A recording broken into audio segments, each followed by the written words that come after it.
بدك عريس؟ ايه. ليش؟ ما في عرسان؟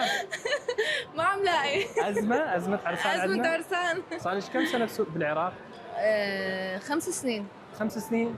الرجل العراقي حنين على المرأة. ايه حنين حبيب. على كل النسوان. على كل النسوان. ما عندنا مشكلة بالجنسية والهوية.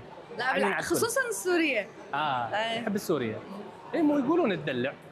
يعني احنا كثير ندلع الزلمة. انتم من هاي اعطيتوا صورة حلوة عنكم انتم تدلعون. بس مو تدرين كمان المرأة العراقية تضوج منك؟ ايه بعرف. خليها تضوج. شو بدي اعمل لها؟ خطافات الزلم. نحن؟ لا حرام. وخطافات الزلم؟ ايش يتهموكم النساء؟ هو كل انسان يعني يختار حسب اللي هو يعني. ايه يعني هلا اذا انت اجيت اخترتني يعني ما حدا حيقدر يبدل قرارك. أكيد طبعا، بالتالي قرار معناته انا خطفتك؟ يعني ممكن انت تسوين فد اجواء جميله للرجل. ايه طبعا. فكل انسان طبعا حسب. هذا شيء حلو انه المراه قد ما تعمل بالحلال للرجل اجواء طبعا حلوه. طبعا اكيد. خليه يحب البيت. اكيد طبعا. نحن السوريات يعني في إلنا شيء يميزنا عن باقي الجنسيات. شنو يعني في كثير شغلات تميزنا، يعني دلوعات، حبابات. نعومات؟ يرضوا يعني يرضوا. يعني عندهم نوع من الرضا. هون ما في نوع من الرضا. شنو اكو هنا؟ اعطيني.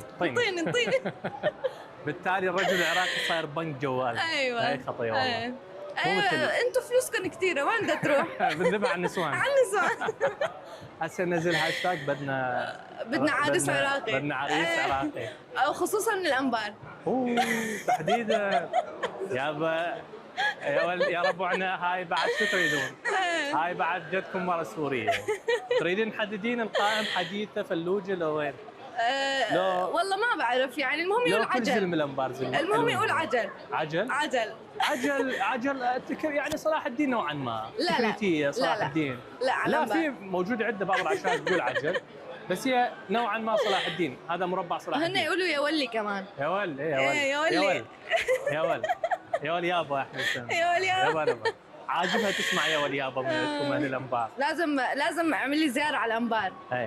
ضروري. يا مرحبا، تنورين الغربيه. حياتي تسلم. وربي يحفظكم ان شاء الله.